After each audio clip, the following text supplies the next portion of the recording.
오늘 본문의 말씀을 중심으로 예수님의 즉위식이라는 제목으로 말씀의 은혜를 함께 나누겠습니다. 여기 말씀은 21절, 22절 두 절만 이렇게 적어놨는데요. 사실 오늘 마지막까지 하도록 하겠습니다. 그래서 38절까지 끝까지 하는 걸로 하겠습니다. 오늘 본문의 말씀을 보면은 이 누가가 이 예수님의 즉위식의 장면을 생중계하고 있습니다.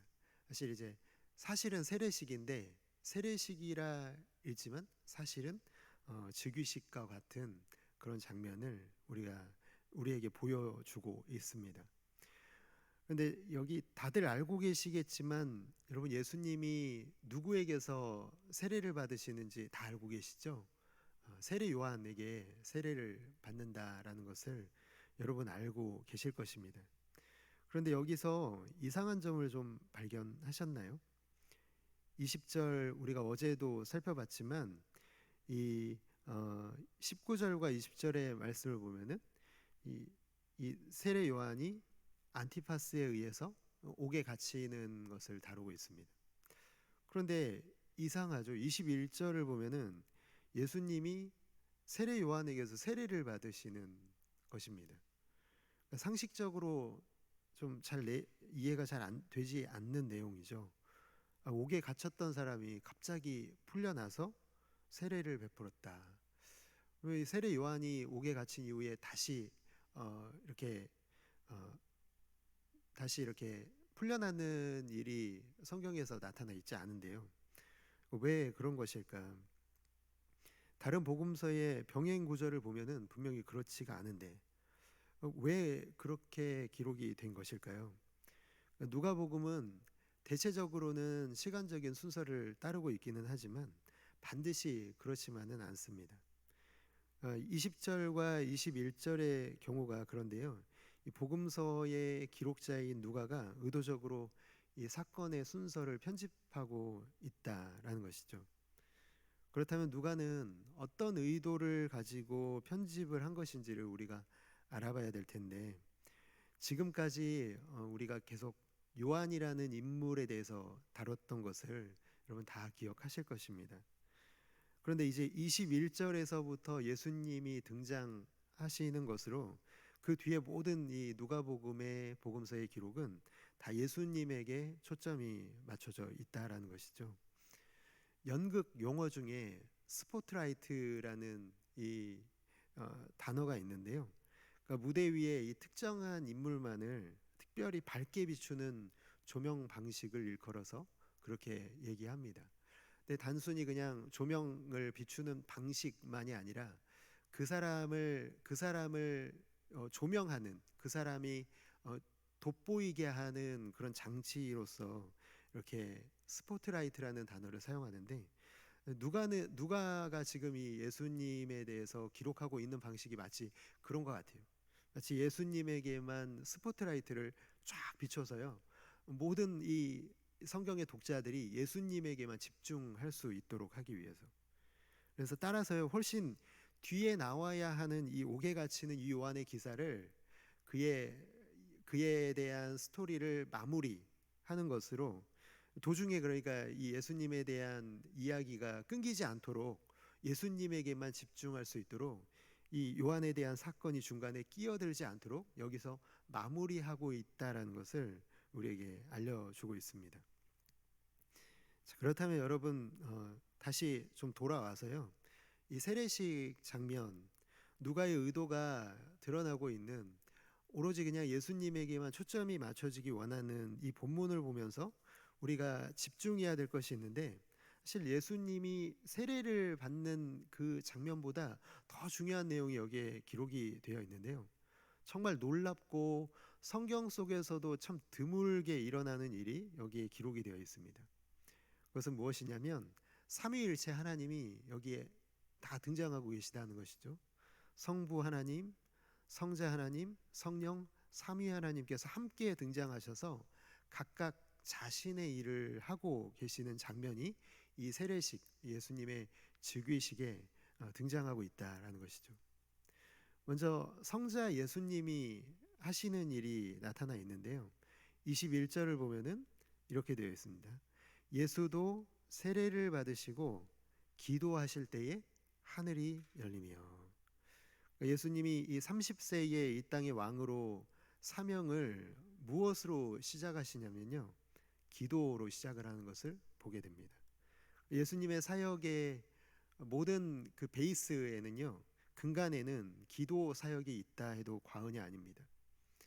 왜 기도가 중요한지 21절이 오늘 우리에게 분명히 강조해서 알려주고 있는데, 기도하셨더니 어떤 일이 일어났는지를 보여주고 있는데 뭐라고 되어 있습니까? 기도하실 때에 그 뒤에 하늘이 열렸다, 그렇게 말씀하고 있습니다.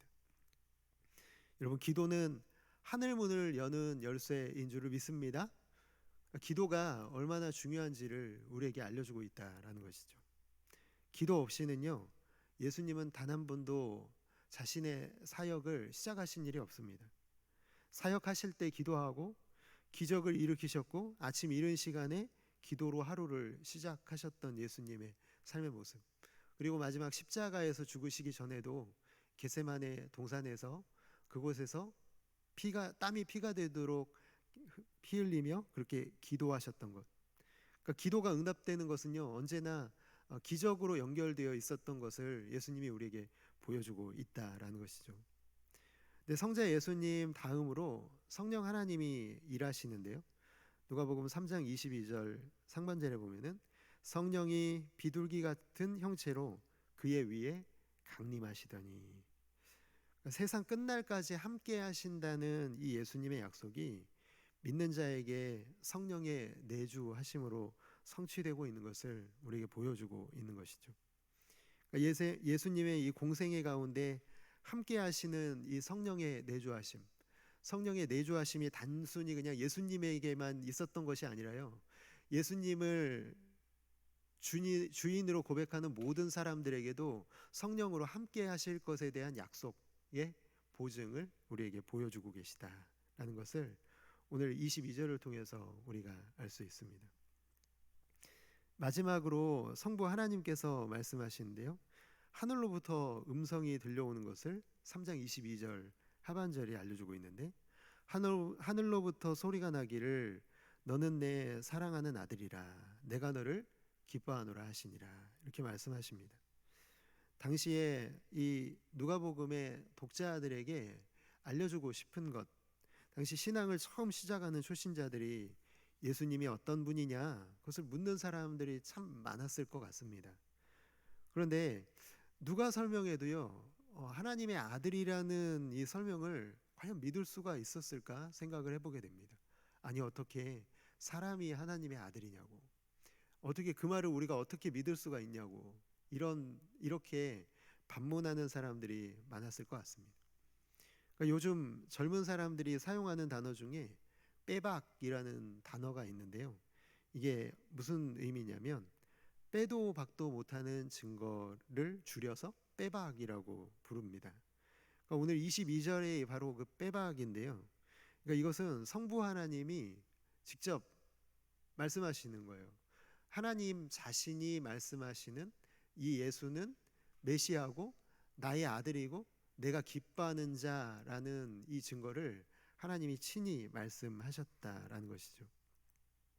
구약의 선지자들이 외쳤던, 그리고 너희가 바라고 기다렸던 이 메시아가 바로 내 아들이다, 예수 그리스도가 바로 메시아다, 이 땅에 내가 왕으로 보낸 자다, 그것을 말씀해 주고 있습니다.